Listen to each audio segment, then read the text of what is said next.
Bonjour à tous, bienvenue sur Fan de couteaux. Aujourd'hui je vous présente un modèle de chez Benchmade, le 200 Puukko.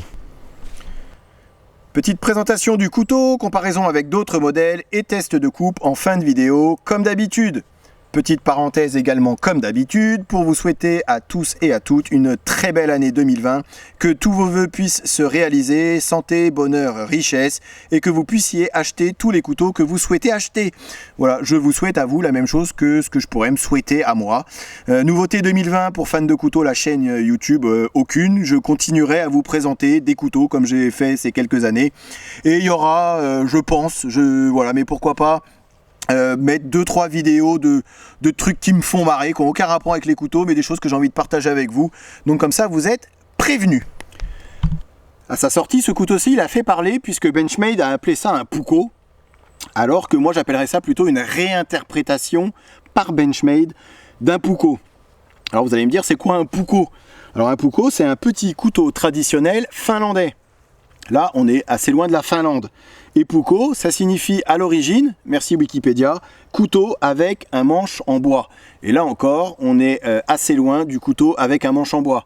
Pareil sur les moutures, un Puukko est doté d'une émouture scandinave. Ici, on est sur une émouture sabre avec un tranchant en V, tout ce qu'il y a de plus classique. C'est pour ça qu'à la base, enfin, quand le couteau est sorti, certains ont dit ça n'a rien à voir avec un Puukko. Pourquoi appeler ça un Puukko? Alors sur les caractéristiques techniques, effectivement, j'appellerais pas ça un Puukko. Maintenant, dans son utilisation, dans la prise en main, je pense qu'on pourrait vraiment appeler ça un Puukko. C'est pour ça que je l'appelle de réinterprétation par Benchmade d'un Puukko. À la base, un couteau, et ça fait des siècles et des siècles que c'est comme ça, c'était pour les Finlandais un couteau multi-usage. Et celui-ci, il est vraiment dans ce que je pourrais appeler et conclure, même à la fin de la vidéo, comme un couteau multi-usage. Un Puukko, c'était fait pour sculpter, c'était fait pour tailler du bois, donc se tailler une cuillère autour d'un feu. C'était aussi fait pour couper du bois et pouvoir s'allumer un feu. C'était aussi fait pour pouvoir dépecer du gibier, couper du poisson qu'on aurait pêché et aussi se préparer la nourriture, couper du pain, couper voilà, tout ce qu'ils avaient à couper en nourriture, de la viande séchée, enfin voilà, tout ce qu'on... Voilà. Donc c'est vraiment, ça rentre parfaitement et celui-ci rentre parfaitement dans ce que je pourrais appeler un couteau multi-usage. Je vous compare le Benchmade Puukko avec son grand frère, j'ai envie de dire, parce qu'on est sur la même marque, le Benchmade, le Bushcrafter, et vous l'aurez reconnu en dessous, le SI4 HM. On est sur une longueur totale sur le Puukko de 21 cm, longueur de la lame 9,5 cm, et parce que je suis hyper doué en maths, on est sur un manche de 11,5 cm. Comme je vous ai dit dans la dernière vidéo, je tends mes achats vers des couteaux avec une lame un petit peu plus petite que ce que j'avais l'habitude d'acheter auparavant. On est sur une épaisseur de lame sur le Puukko de 3,5 mm. La première chose que vous aurez remarqué bien évidemment, c'est que ici avec le Bushcrafter, on est sur une construction plate semelle, c'est-à-dire que vous voyez les deux plaquettes ici prennent en sandwich la lame. Ici, on est sur une construction full tang, c'est-à-dire que l'acier traverse le manche, mais il n'apparaît pas ici sur le dessous et sur le dessus. Il y en a un qui s'est amusé sur YouTube, je vous laisse aller voir la vidéo, qui s'est amusé à découper le manche pour voir un petit peu ce qu'il y avait dessous. Et effectivement, l'acier continue bien tout le long du manche, ce qui en fait quand même un couteau relativement solide. Peut-être moins solide et on évitera lors de bâtonnage de taper trop fort sur ce caoutchouc, je reviendrai dessus après, de peur de l'abîmer, alors que sur des constructions plate semelle, on aurait peut-être un petit peu moins d'hésitation à lui taper dessus. Voilà, c'est vraiment la différence qu'il pourrait y avoir. Par contre, la grosse différence qu'il y a par rapport à certains Puukko traditionnels, c'est que les Puukko traditionnels sont munis d'une soie traversante, c'est-à-dire que ici vous avez quand même toute cette épaisseur d'acier, j'insiste là-dessus quand même puisque ça a le mérite d'être précisé, c'est-à-dire toute cette hauteur d'acier traverse le manche, alors que les Puukko traditionnels, la soie traversante, on va avoir simplement une petite partie métallique qui va arriver en fin de manche. Donc ici on a quand même, voilà, pour résumer, ils se sont pas foutus de notre gueule, ils ont quand même mis pas mal d'acier tout le long du manche, ce qui va en faire un couteau quand même assez robuste par rapport à certains couteaux Puukko traditionnels. Je remercie l'ONF pour sa contribution involontaire bien évidemment à la vidéo, puisque je n'ai plus qu'à me baisser pour ramasser du bois mort, bien évidemment, pour vous faire les tests de coupe. Alors, Point très important, on n'est pas sur le couteau le plus robuste qui soit. Si vous êtes adepte du bâtonnage et vous partez en bivouac et vous savez que vous allez bâtonner toute la soirée pour vous allumer un feu, honnêtement, vaut mieux choisir un couteau avec une construction plate semelle type EC4.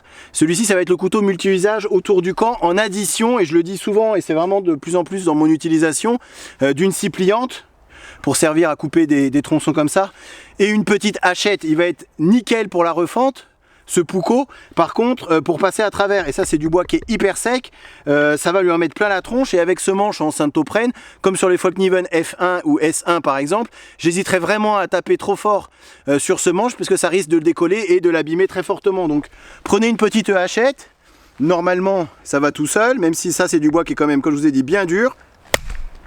Vous voyez, même en un coup, il en faudrait une un petit peu plus grande, c'est prévu. Très prochainement, je vais vous présenter une super hache. C'est la hache de Reymiers même, en avant-première, je vous le dis. Voilà, donc là je vais le tenir. Normalement, je vous dis, c'est du bois d'arbre, mais alors d'une dureté. Je vous ai dit, je me suis déjà entraîné un peu avant là-dessus, et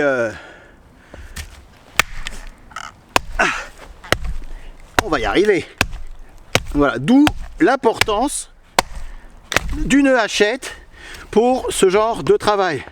Rien n'empêche non plus d'aller bâtonner sur la hachette, vous voyez, pour écarter le bois. Et là vous allez avoir, ça va vous préserver le couteau, mais alors grandement. Et ça fait le travail tout à fait pareil. J'ai un bâton peut-être qui est un peu léger pour le travail sur cette bûche. Alors je vais me retourner. Voilà. Et normalement vous allez voir, voilà, quand même beaucoup plus facile, même si effectivement ce petit Puukko serait tout à fait capable d'aller bâtonner à travers, et pour la refente ça va être parfait. Vous voyez, j'hésiterais vraiment à aller taper sur le manche de peur de l'abîmer. C'est en ça que je dis que l'utilisation pour le bâtonnage est un peu limitée avec ce Puukko. Putain, ce bois, il est d'une dureté. Alors, vous voyez, je peux taper sur le... Essayer de replacer là. Mais j'hésite vraiment à taper, ça va. Voilà. Le problème de ces talons qui sont pas dépassants et de ces manches en caoutchouc, c'est que dès que vous tapez dessus, bah ça marque. Et c'est dommage de marquer un couteau comme ça. Mais vous voyez, sur de la petite refente avec du bois bien sec et bien dur, là, sans aucun problème, on va pouvoir aller dans le fin, le très fin, ce qu'on ne peut pas faire avec la hache, bien évidemment. Alors je vous explique pourquoi j'ai acheté ce couteau-ci par rapport à un autre. C'est essentiellement grâce ou à cause, dirait mon épouse, de l'acier. Ici on est sur du CPM 3V. C'est un CPM 3V, c'est un acier que j'ai déjà utilisé sur un Bark River, que j'ai déjà utilisé sur un Cold Steel. C'est un acier qui est considéré aujourd'hui comme étant le plus résistant et le plus robuste pour un couteau outdoor. C'est un acier qui va tenir un tranchant très longtemps et qui n'est pas si galère que ça à affûter. Donc c'est vraiment un gros point positif sur ce couteau, ça va être cet acier et surtout le tarif auquel il nous le présente. Ici on est sur un couteau qui coûte 140 € en moyenne selon les sites. Pour du CPM 3V et puis du Benchmade, faut pas se cacher, c'est pas si cher que ça. Alors pour certains ça va les faire bondir, on est tout à fait d'accord, mais on est vraiment sur un acier premium pour un couteau outdoor. Ensuite, la chose que je n'aime pas sur ce couteau, mais je le savais avant de l'acheter, ça va être son émouture. Ici, comme je vous ai montré au début de la vidéo, on est sur une émouture très classique avec un tranchant en V qui, à mon sens, même si on arrivera à faire ce genre de travail, comme vous pouvez voir, du petit copeau, j'en avais déjà fait un petit peu auparavant, c'est tout à fait possible, mais on n'est pas sur, à mon goût et à mon sens, et pas qu'à mon goût, mais au goût de beaucoup, on est sur un couteau avec un tranchant qui ne mord pas assez dans le bois. On n'arrive pas à le faire bien mordre dans le bois comme une émouture scandinave et comme un vrai Puukko. Du coup, je vais ramener du bois à la maison, donc celui-ci, donc le même que celui-là, puisque je vais refaire le tranchant. Je vais convexifier le tranchant, donc à la pierre à eau japonaise. Regardez bien ici, je vous montrerai bien évidemment la vidéo et tout le process que je fais pour convexifier ce tranchant. Et je vous montrerai après, en comparaison de maintenant, donc vous repasserez la vidéo, mais voyez, même en essayant de mordre très fort dans le bois, ça mord pas beaucoup. Vous voyez, le couteau a tendance à riper et ne pas mordre assez à mon goût dans du bois pour un puukko. Donc je vais refaire le tranchant, je vais le convexifier à la pierre et on verra ensuite, et je vous ferai la démo ensuite, hein, une fois que j'aurai fini le travail, comment les feather sticks, comment ils se débrouillent et surtout avec quelle, j'espère en tout cas, facilité j'arriverai à rentrer et à mordre un petit peu plus profond dans le bois. Voilà, donc ça c'est à savoir également.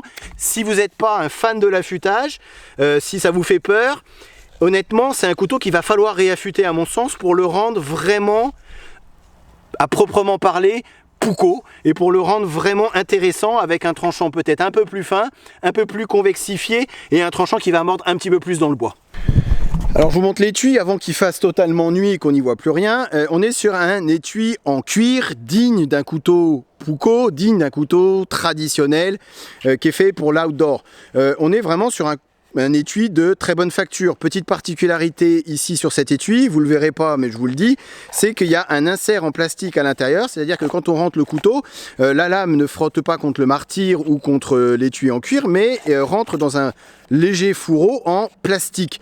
Donc ça c'est plutôt pas mal, on est sur une bonne rétention, vous voyez le couteau on va pas le perdre.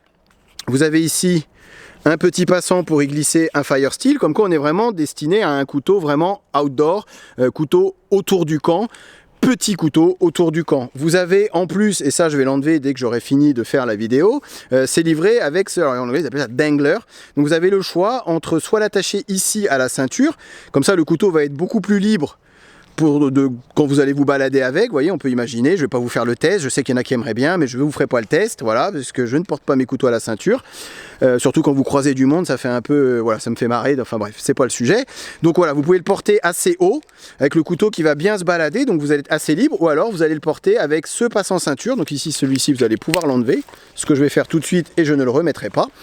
Vous pouvez le passer ici, directement autour de votre ceinture, vous allez voir le couteau un petit peu plus haut sur la ceinture, il va légèrement moins bouger, et vous l'aurez un petit peu plus près du corps. Voilà, donc vraiment un étui tout à fait correct pour le tarif du couteau avec une très bonne rétention. Pour conclure très brièvement, on est vraiment dans un couteau multi-usage et en ce sens, on est réellement dans une réinterprétation d'un couteau puukko. Comme vous avez pu le voir, ça va être un couteau, et j'ai pas assez insisté là-dessus, mais qui a une très bonne prise en main. Comme un puukko tout en rondeur, qui remplit bien la paume de la main et avec lequel ça va pas être fatigant de travailler. Bien évidemment, le Centoprene et cette matière caoutchoutée y est pour beaucoup dans le confort du manche. Ensuite, la lame, comme je vous ai dit, il va falloir refaire le tranchant, ça c'est sûr, et cet acier qui est juste génial. Après, comme j'ai dit, on est vraiment dans une réinterprétation du puukko, puisque avec un puukko traditionnel finlandais, vous n'allez pas aller faire du bâtonnage non plus, c'est pas fait pour du gros travail, comme un ici ou comme des couteaux plate semelle. Ici, on est vraiment dans la tradition moderne de ce qu'est le travail qu'on pourrait faire avec un puukko. En addition d'une hachette et d'une scie pliante, on est vraiment dans ce que j'appelle le kit du parfait bushcrafter. Si les puukkos vous intéressent, je vous invite à aller voir le site Lamnia. Je vous mets le lien dans la barre de description. C'est un site des pays du Nord, je ne sais plus d'où exactement, où vous retrouverez des vrais couteaux made in Finlande traditionnels comme Roseli, Erapu, Eero Kovanen, Ati, excusez-moi pour la prononciation, mais voilà, donc toutes ces grandes marques de couteaux finlandais. Ici, on est vraiment dans une, à mon sens, une très bonne réinterprétation de ce qu'est un couteau puukko. Je vous remercie d'avoir regardé la vidéo et je vous souhaite encore une fois une très bonne année 2020 et pourvu que ça dure, à bientôt sur Fan de Couteaux, salut!